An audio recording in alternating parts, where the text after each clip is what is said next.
belief in the unseen. Please listen and watch and get reward by Almighty Allah subhanahu wa ta'ala. الحمد لله رب العالمين والصلاة والسلام على أشرف الأنبياء والمرسلين أما بعد. My dear respected brothers and sisters and respected listener, Assalamu alaikum wa rahmatullahi wa barakatuh. Today our talk will be belief in the unseen. First of all, to know the literal meaning of Iman is to believe in someone's words, relying solely on his authority. In religious terms, it implies belief in the unseen, relying solely on the authority of the Messenger of Allah sallallahu alayhi wasallam. So regarding this topic, Allah subhanahu wa ta'ala said in Quran, أعوذ بالله من الشيطان الرجيم بسم الله الرحمن الرحيم وما أرسلنا من قبلك من رسول إلا نوحي إليه أنه لا إله إلا أنا فاعبدون. صدق الله العلي العظيم. Allah subhanahu wa ta'ala said to his Prophet sallallahu alayhi wasallam, and we sent no messenger before you except that we revealed to him, there is none worthy of worship except me. So worship me. That means we should not worship anything, idols, or any grave, or in the graveyard worship to any person. Or sometimes people, worship desire as well. We are not offering prayer. We are not fulfilling the commandment of Allah subhanahu wa ta'ala. We fulfill the desire of ourselves. So this is also worshipping. So we have to be careful, make effort to worship just Allah subhanahu wa ta'ala. So in second verse, Allah subhanahu wa ta'ala says in Quran, أعوذ بالله من الشيطان الرجيم إنما المؤمنون الذين إذا ذكر الله وجلت قلوبهم وإذا تليت عليهم آياته زادتهم إيمانا وعلى ربهم يتوكلون. صدق الله العلي العظيم.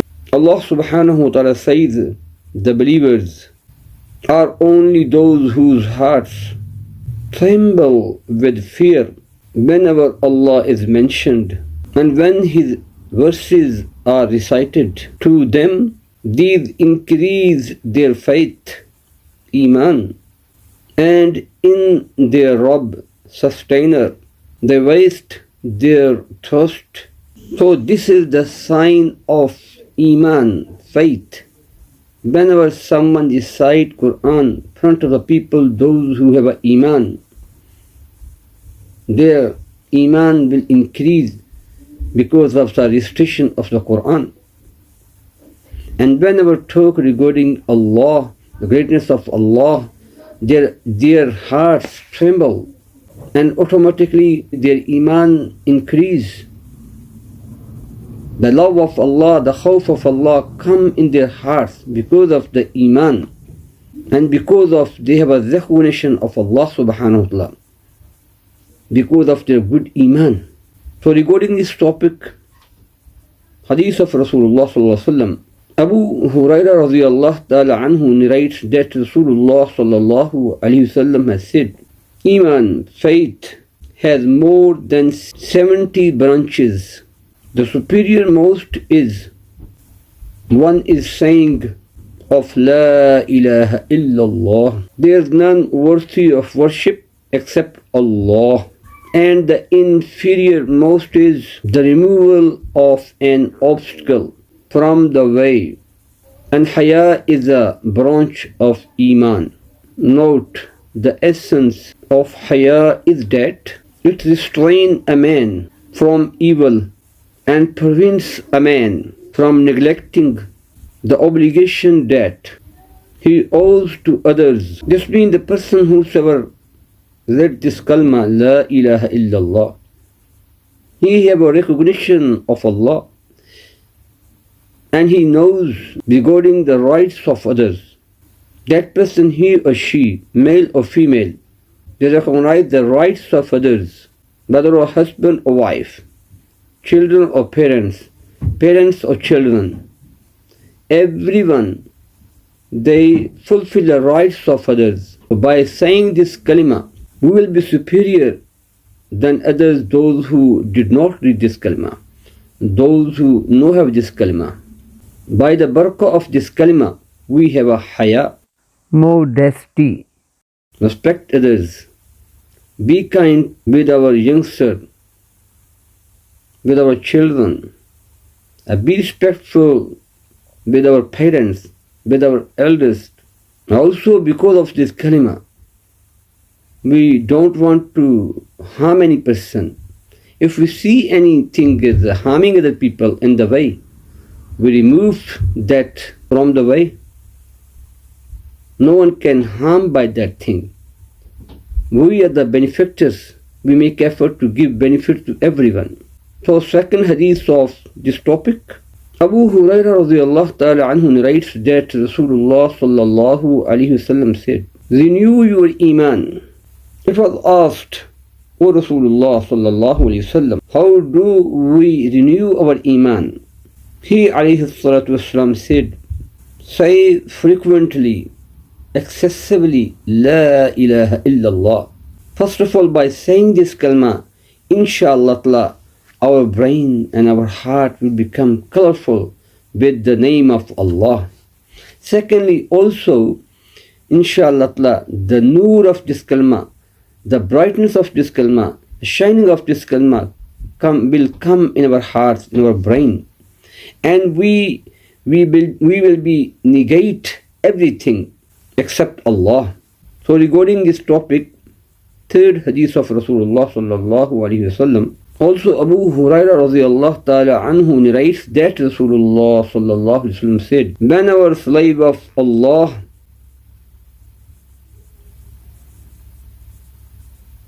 says La ilaha illallah, whenever slave of Allah says La ilaha illallah sincerely, the doors of the skies are opened for it to ascend until it reaches to the Arsh, throne of Allah, and is readily accepted, provided he abstains from major sins.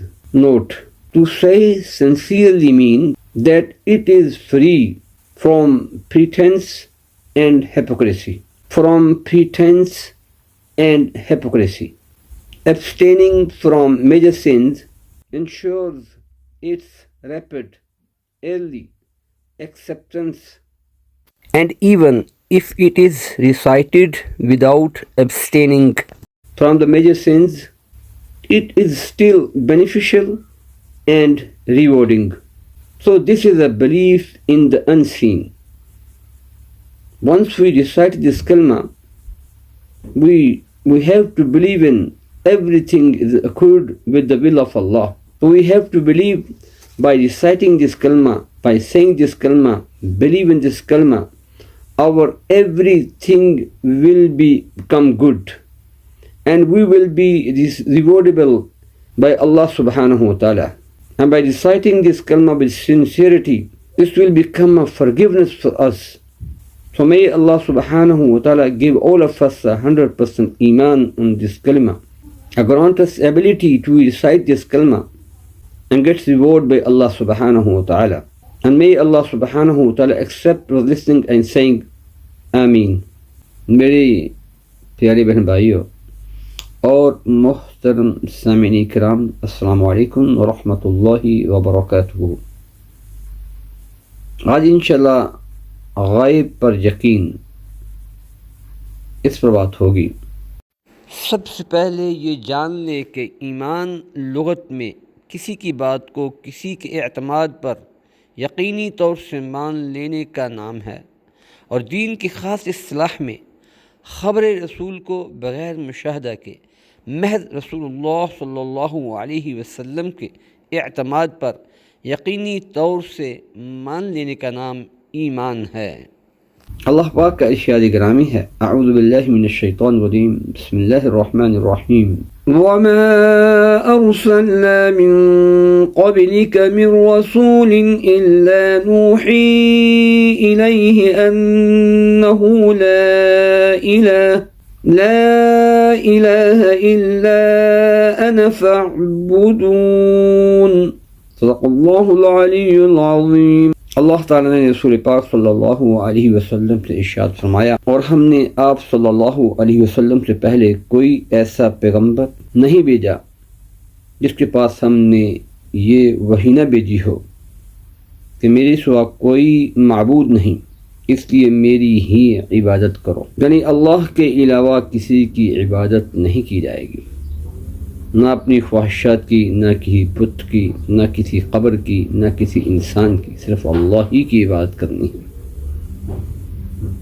جب بھی کوئی چیز مانگنی ہے صرف اللہ ہی سے مانگنی ہے، کہہ جائے کہ اللہ کو ہم نہیں دیکھ سکتے یا نہیں دیکھ رہے، لیکن اللہ کی ہی ہمیں عبادت کرنی ہے۔ یہی ہے غیب پر یقین، غیب پر ایمان۔ اس لیے دوسری آیت میں اللہ پاک نے ارشاد فرمایا، اعوذ باللہ من الشیطان الرجیم، انما المؤمنون الذين اذا ذكر الله وجلت قلوبهم واذا تليت عليهم آياته زادتهم ایمانا وعلى ربهم يتوکلون۔ صدق اللہ العلی العظیم۔ اللہ تعالیٰ کا ارشاد گرامی ہے، ایمان والے تو وہی ہیں کہ جب اللہ تعالیٰ کا نام لیا جاتا ہے تو ان کے دل ڈر جاتے ہیں، اور جب اللہ تعالیٰ کی آیتیں ان کو پڑھ کر سنائی جاتی ہیں تو وہ آیتیں ان کے ایمان کو قوی تر کر دیتی ہیں، اور وہ اپنے رب ہی پر توکل کرتے ہیں۔ یعنی یہ ہے غیب پر یقین۔ اللہ کو دیکھا نہیں ہے اور نہ دیکھ سکتے ہیں اس دنیا میں، لیکن جب اللہ کی بات کی جاتی ہے، اللہ کی عظمت کی بات کی جاتی ہے، اللہ کے بارے میں بات کی جاتی ہے، تو ایک دل میں ایک کیفیت پیدا ہوتی ہے کہ ہمارا ایک خدا ہے جس سے ہمیں پیدا فرمایا ہے، ہمارا ایک خالق ہے، ہمارا رب ہے جو ہمیں پالنے والا ہے، ہمارا ایک الہ ہے جس کی عبادت کرنی ہے، جس کو صرف ماننا ہی نہیں بلکہ اس کی مان کے چلنی ہے۔ ایک دل میں ایک کیفیت پیدا ہوتی ہے، خوف اور محبت دل میں آتی ہے کہ اس نے ہمیں پیدا فرمایا ہے، اس کی مان کے چلنی ہے، اس کو خوش کرنا ہے۔ تو یہ ہے ایمان والے کہ جب بھی اللہ کی بات کی جاتی ہے، اللہ کی عظمت کی، اللہ کی گریٹنس کی، اللہ کے بارے میں بات کی جاتی ہے، تو ان کے دل میں ایک کیفیت، ایک لرزہ پیدا ہوتا ہے، اور جب اللہ کی آیات کی تلاوت کی جاتی ہیں تو ان کا ایمان بڑھتا ہے، کیونکہ وہ اپنے رب کے اوپر توکل کرتے ہیں، اپنے رب کے اوپر پورا بھروسہ رکھتے ہیں، ان کا پورے کا پورا اعتماد اللہ کی باتوں پر ہے، اللہ کی کلام پر ہے۔ تو اسی موضوع کے بارے میں حدیث عن ابی ہریرہ رضی اللہ تعالی عنہ قال قال رسول اللہ صلی اللہ علیہ وسلم الإيمان بضع وسبعون شعبة فأفضلها قول لا إله إلا الله وأدناها إماطة الأذى عن الطريق والحياء شعبة من الإيمان۔ حضرت ابو ہریرہ رضی اللہ تعالی عنہ سے روایت ہے کہ رسول پاک صلی اللہ علیہ وسلم نے ارشاد فرمایا، ایمان کی 70 سے زیادہ شاخیں ہیں، ان میں سب سے افضل شاخ لا الہ الا اللہ کا کہنا ہے، اور ادنا شاخ تکلیف دینے والی چیزوں کا راستوں سے ہٹانا ہے، اور حیا ایمان کی ایک اہم شاخ ہے۔ حیا کی حقیقت یہ ہے وہ انسان کو غلط کام سے بچنے سے آمادہ کرتی ہے اور صاحب حق کے حق میں کوتاہی کرنے سے روکتی ہے۔ یعنی افضل اور پہلی بات تو یہی ہے کہ لا الہ الا اللہ کا ایک شخص کہنے والا ہو۔ جب لا الہ الا اللہ کہے گا تو وہ کبھی بھی ایسا نہیں سوچے گا، نہیں کرے گا جس سے اللہ کی مخلوق کو تکلیف پہنچے، کیونکہ اللہ بھی کسی اپنی مخلوق کو تکلیف نہیں دینا چاہتے۔ ایسے ہی اس انسان کے اندر، اللہ کے بندے کے اندر جس نے لا الہ الا اللہ پڑھا ہے، اس کے دل میں بھی یہی ہے کہ کسی کو تکلیف کسی بھی طریقے سے نہ پہنچے۔ اگر راستے میں کوئی ایسی چیز پڑی ہوئی ہے جو کہ کسی انسان کو نقصان دہ ہے تو وہ اس چیز کو ہٹائے گا۔ اور ایسے ہی اس انسان کے اندر جس نے لا الہ الا اللہ پڑھا ہے، حیا ہے، اگر وہ پیرنٹس کی جگہ ہے، والدین کی جگہ ہے، تو اولاد کے لیے وہ اچھا سوچے گا۔ اگر وہ اولاد ہے تو وہ اپنے پیرنٹس کا، اپنے والدین کا احترام و اکرام کرنے میں کوئی کسر نہیں چھوڑیں گے کہ والدین کی کسی بھی کام میں کوئی نافرمانی نہ ہو۔ ایسے ہی خاوند کی شکل میں ہے تو وہ بیوی کے پورے حقوق ادا کرنے کی کوشش کرے گا۔ اگر ایک بیوی ہے تو بیوی کی شکل میں ہے تو وہ بیوی بھی اپنے خاوند کے پورے حقوق کو ادا کرنے کی کوشش کرے گی۔ یعنی حیا ہے کہ انسان بڑوں کا احترام و اکرام کر رہا ہے، حیا ہے کہ استاد شاگرد کا خیال کر رہا ہے، شاگرد کو صحیح طریقے سے پڑھا رہا ہے، سلجھا رہا ہے، اس کو بنا رہا ہے۔ ایسے ہی شاگرد ہے کہ وہ اپنے استاد کا احترام و اکرام کر رہا ہے۔ یعنی ہر انسان دوسرے کے حقوق کو پورے طریقے سے پورا کرنے کی کوشش کر رہا ہے، یعنی کسی کے حق میں حق تلفی کی کوشش نہیں، بلکہ ہر ایک کے حقوق کو پورا کرنے کی کوشش کی جا رہی ہے۔ یہ ہے لا الہ الا اللہ پڑھنے کے بعد جو ہے انسان کے دل میں ہر انسان کے بارے میں ایک خیال آتا ہے کہ ہر انسان کے حقوق کو پورا کیا جائے، ہر انسان کو نفع بخش زندگی جو ہے جو عطا کی جائے۔ یہ ہے انسانیت، یہ ہے کلمہ پڑھنے کی برکات۔ اس لیے دوسری حدیث میں رسول پاک صلی اللہ علیہ وسلم کا ارشاد گرامی ہے، عن ابی ہریرہ رضی اللہ تعالی عنہ قال قال رسول اللہ صلی اللہ علیہ وسلم جددوا ایمانکم، قیل یا رسول اللہ صلی اللہ علیہ وسلم وكيف نجدد إيماننا؟ قال أكثروا من قول لا إله إلا الله۔ حضرت ابو ہریرہ رضی اللہ تعالی عنہ سے روایت ہے کہ رسول پاک صلی اللہ علیہ وسلم نے ارشاد فرمایا، اپنے ایمان کو تازہ کرتے رہا کرو۔ عرض کیا گیا یا رسول اللہ، ہم اپنے ایمان کو کس طرح تازہ کریں؟ ارشاد فرمایا، لا الہ الا اللہ کو کثرت سے کہتے رہا کرو۔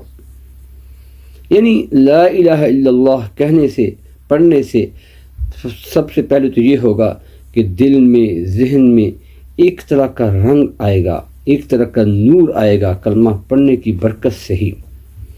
اور دوسری چیز یہ ہے کہ ایک انسان لا الہ الا اللہ کہتا ہے تو کہنے سے، پڑھنے سے، سننے سے یہ ہوگا کہ لا سب چیزوں کی نفی کر رہا ہے، عزت دینے میں، نفع دینے میں، ذلت دینے میں، کچھ بھی کام کرنے میں، یہ سب کوئی نہیں کچھ کر سکتا، سب اللہ کی ذات گرامی، اللہ کی ذات گرامی سے نفع ملے گا۔ اللہ ہی نفع دینے والے ہیں، اللہ ہی نقصان دینے والے ہیں۔ سارے کام جو ہے کل من عند اللہ، ہر کام اللہ کے حکم سے ہوتا ہے۔ ما اصاب من مصیبت الا باذن اللہ ومن یؤمن باللہ یہدی قلبہ۔ اس آیت کا بھی مفہوم یہی ہے کہ بھائی جو بھی کوئی چیز اترتی ہے، ہوتی ہے، سامنے پیش آتی ہے، وہ سب اللہ کے حکم سے، وہ اللہ کی مرضی کے مطابق آتی ہے۔ جو انسان ایمان رکھتا ہے اور اللہ ہی سے مانگتا ہے، اللہ ہی سے اس کے بارے میں سوال کرتا ہے، تو اللہ ارشاد فرماتے ہیں وَمَن يُؤْمِن بِاللَّهِ يَهْدِ قَلْبَهُ۔ ایسا شخص جو ہے وہ ایمان والا ہے، جو شخص اللہ کے اوپر ایمان رکھتا ہے، اللہ ایسے ہی دل کی رہنمائی فرماتے ہیں۔ تو یہ ہے لا الہ الا اللہ پڑھنے کی اور اپنے ایمان کو تازہ کرنے کی برکات۔ اللہ پاک مجھے آپ کو اس کلمے کو پڑھنے کی، اس پر عمل کرنے کی توفیق عطا فرمائے، آمین۔ تیسری حدیث، غیب پر یقین۔ حضرت ابو ہریرہ رضی اللہ تعالی عنہ فرماتے ہیں کہ رسول پاک صلی اللہ علیہ وسلم نے ارشاد فرمایا، جب کوئی بندہ دل کے اخلاص کے ساتھ لا الہ الا اللہ کہتا ہے، اس کلمہ کے لیے یقینی طور پر آسمان کے دروازے کھول دیے جاتے ہیں، یہاں تک کہ یہ کلمہ سیدھا عرش تک پہنچتا ہے، یعنی فوراً قبول ہوتا ہے، بشرطے کہ وہ کلمہ کہنے والا کبیرہ گناہوں سے بچتا ہو۔ اخلاص کے ساتھ کہنا یہ ہے کہ اس میں ریا اور نفاق نہ ہو، دکھلاوا اور منافقت نہ ہو۔ کبیرہ گناہوں سے بچنے کی شرط جلد قبول ہونے کے لیے ہے، اور اگر کبیرہ گناہوں کے ساتھ بھی کہا جائے تو نفع اور ثواب سے اس وقت بھی خالی نہیں۔ اللہ پاک مجھے آپ کو اللہ کے اوپر 100% ایمان و یقین رکھنے کی توفیق عطا فرمائے، اس کلمے کو اپنی زندگی میں لانے کی توفیق عطا فرمائے، آمین۔ وآخر دعوانا ان الحمد للہ رب العالمین برحمتک یا ارحم الراحمین، آمین۔ Jazakallah for watching. Please like, subscribe and comment.